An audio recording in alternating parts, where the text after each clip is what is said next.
জামায়াত ও আওয়ামী লীগ মুদ্রার এপিঠ ওপিঠ মাহফুজ আলম। ১৩ তারিখ থেকে বাংলাদেশের চিত্র পাল্টে যাবে, জামায়াত আমির।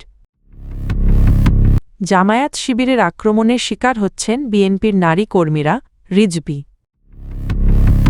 এই নির্বাচন দিক নির্দেশনা দেবে আগামীতে দেশ কোন দিকে চলবে, তারেক রহমান।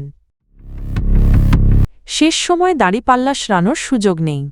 অন্তর্বর্তী সরকারের তথ্য ও সম্প্রচার মন্ত্রণালয়ের সাবেক উপদেষ্টা মাহফুজ আলম বলেছেন, বাংলাদেশের রাজনীতিতে জামায়াতে ইসলামী ও আওয়ামী লীগ একে অপরের অল্টার ইগো অর্থাৎ মুদ্রার এপিঠ ওপিঠ।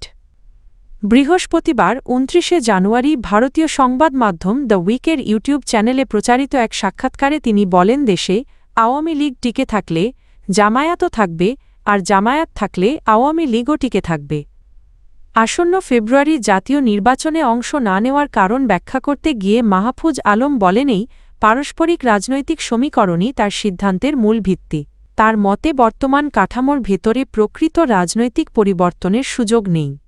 সাক্ষাৎকারে তিনি আরও জানান, জুলাই অভ্যুত্থানের পর তরুণদের নেতৃত্বে বিএনপি ও জামায়াতের বাইরে একটি শক্তিশালী তৃতীয় বিকল্প গড়ে তোলার চেষ্টা করেছিলেন। তবে জাতীয় নাগরিক পার্টি এনসিপি যখন পুরনো রাজনৈতিক বন্দোবস্তের অংশ হিসেবে জামায়াতের সঙ্গে জোট করে তখন সেই উদ্যোগ ব্যর্থ হয়ে যায়। মাহফুজ আলম বলেন, এনসিপির ওই সিদ্ধান্তের মধ্য দিয়ে নতুন রাজনৈতিক ধারার সম্ভাবনা কার্যত শেষ হয়ে গেছে। বাংলাদেশ জামায়াতে ইসলামীর আমির ডা. শফিকুর রহমান বলেছেন, আগামী ১২ ফেব্রুয়ারির নির্বাচনে জনগণের ভোটে বিজয়ী হলে ১৩ ফেব্রুয়ারি থেকেই দেশের চিত্র বদলে যাবে। তার ভাষায় তখন দেশের ৯০% চাঁদাবাজের হাত চিরতরে অবশ করে দেওয়া হবে। শুক্রবার ৩০ জানুয়ারি ফেনী সরকারি পাইলট স্কুল মাঠে ১০ দলীয় জোটের আয়োজিত এক নির্বাচনী জনসভায় এসব কথা বলেন তিনি। জামায়াত আমির বলেন, রাজনীতিতে উত্তরাধিকার নয়, যোগ্যতাই হবে মূল মানদণ্ড। তার দাবি, পরিবর্তনের বাংলাদেশে একজন রিকশা চালকও যোগ্যতার ভিত্তিতে এমপি বা মন্ত্রী হতে পারবেন। চাঁদাবাজি ও সিন্ডিকেট চক্রের বিরুদ্ধে জামায়াত যুদ্ধ ঘোষণা করেছে বলেও জানান তিনি। জুলাই বিপ্লবের প্রসঙ্গ টেনে ডা. শফিকুর রহমান বলেন, ঢাকা বিশ্ববিদ্যালয় থেকে আন্দোলনের সূচনা হয়েছিল, যেখানে নারী শিক্ষার্থীদের ওপরও হামলা চালানো হয়। শহীদ আবু সাইদের আত্মত্যাগ স্মরণ করে তিনি বলেন, তার রক্ত জাতির কাছে ন্যায় ও সাম্যের আমানত হয়ে আছে। পরিবেশ ও জলবায়ু সংকট নিয়েও উদ্বেগ প্রকাশ করেন জামায়াত আমির। তিনি বলেন, প্রকৃতির ওপর দীর্ঘদিনের লুণ্ঠনের ফলেই এখন মৌসুমের স্বাভাবিকতা নষ্ট হয়ে গেছে, যার খেসারত দিচ্ছে পুরো জাতি। বিএনপির নারী কর্মী ও সমর্থকরা নিয়মিতভাবে জামায়াত ও ছাত্র শিবিরের হামলা ও হুমকির শিকার হচ্ছেন, এমন অভিযোগ করেছেন বিএনপির সিনিয়র যুগ্ম মহাসচিব রুহুল কবির রিজভী। শুক্রবার ৩০ জানুয়ারি সকালে গুলশানে বিএনপি চেয়ারম্যানের কার্যালয়ে ভুক্তভোগী নারী কর্মীদের সঙ্গে আয়োজিত এক সংবাদ সম্মেলনে তিনি এসব কথা বলেন। রিজভী অভিযোগ করেন, ধর্মকে রাজনৈতিক হাতিয়ার হিসেবে ব্যবহার করে একটি দলের সংগঠিত অনলাইন গ্রুপ সামাজিক যোগাযোগ মাধ্যমে নারীদের বিরুদ্ধে অশ্লীল ও অবমাননাকর ভাষা ব্যবহার করছে। তার দাবি, জামায়াত ও ছাত্র শিবিরের কর্মীরা অনলাইন ও অফলাইন উভয় মাধ্যমেই নারীদের শারীরিক ও মানসিকভাবে হেনস্থা করছে। তিনি আরও বলেন, বিএনপির নারী কর্মীদের নিয়মিত হুমকি দেওয়া হচ্ছে, যা রাজনৈতিক সহিংসতার একটি ভয়ঙ্কর দিক তুলে ধরছে। এই ধরনের কর্মকাণ্ড অবিলম্বে বন্ধের দাবি জানান তিনি। আগামী ১২ ফেব্রুয়ারি অনুষ্ঠিতব্য ত্রয়োদশ জাতীয় সংসদ নির্বাচন দেশের ভবিষ্যৎ দিকনির্দেশনা নির্ধারণ করবে, এমন মন্তব্য করেছেন বিএনপির চেয়ারম্যান তারেক রহমান।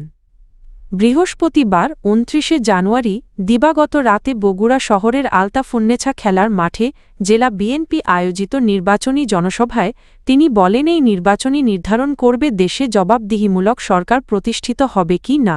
তার মতে, কাঙ্ক্ষিত লক্ষ্যে দেশকে এগিয়ে নিতে হলে অবশ্যই গণতান্ত্রিক ব্যবস্থা পুনঃপ্রবর্তন করতে হবে। তারেক রহমান অভিযোগ করেন, গত ১৫ বছরে দেশে প্রকৃত উন্নয়ন হয়নি, বরং তথাকথিত মেগা প্রকল্পের আড়ালে মেগা দুর্নীতি হয়েছে। তিনি বলেন, এই দুর্নীতির শিকড় উপড়ে ফেলতে হবে এবং দেশ গঠনে সবাইকে ঐক্যবদ্ধভাবে কাজ করতে হবে।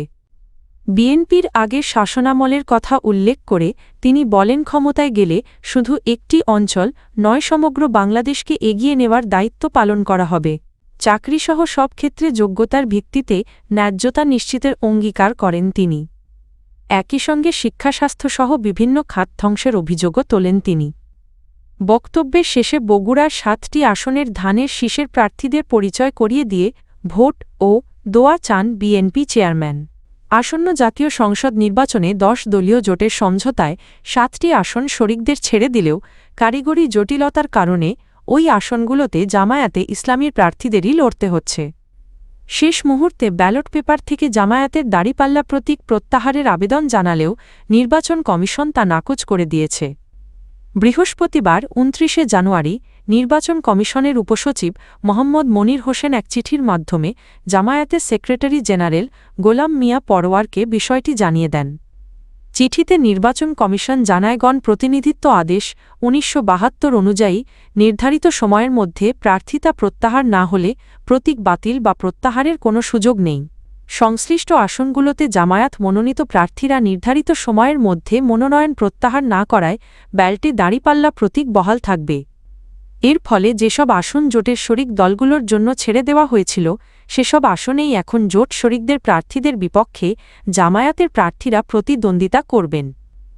আগামী ১২ই ফেব্রুয়ারি ত্রয়োদশ জাতীয় সংসদ নির্বাচন অনুষ্ঠিত হবে।